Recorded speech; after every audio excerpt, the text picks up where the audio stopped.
তুমি অমুক পাওয়ার দেখায় একটা মানুষকে পিটায় মেরে ফেলে দিলা, অমুক পাওয়ার দেখায় একজনের সম্পদ কলমের খোঁচা দিয়ে দখল করে ফেলে দিলা, মনে করলো যে কেউ দেখলো না। খালি নিঃশ্বাসটা বন্ধ হোক, কবরে যাও, আল্লাহ দেখাবে তোমাকে। খালি কবরে যাও, মুনকার আর নেকির যখন আসবে, চোখগুলো হবে নীল রঙের চোখ, ভয়ঙ্কর। কেমন চোখ ভাই?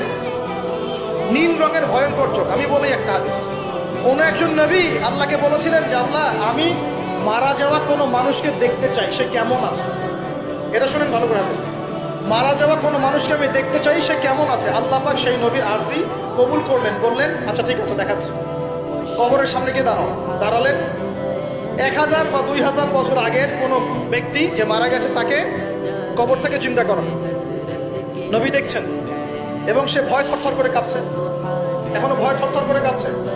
নবীজি আমাদের নবী নন, অন্য কোনো নবী, সেই নবী বলছেন যে তুমি ভয় কাঁপছো কেন?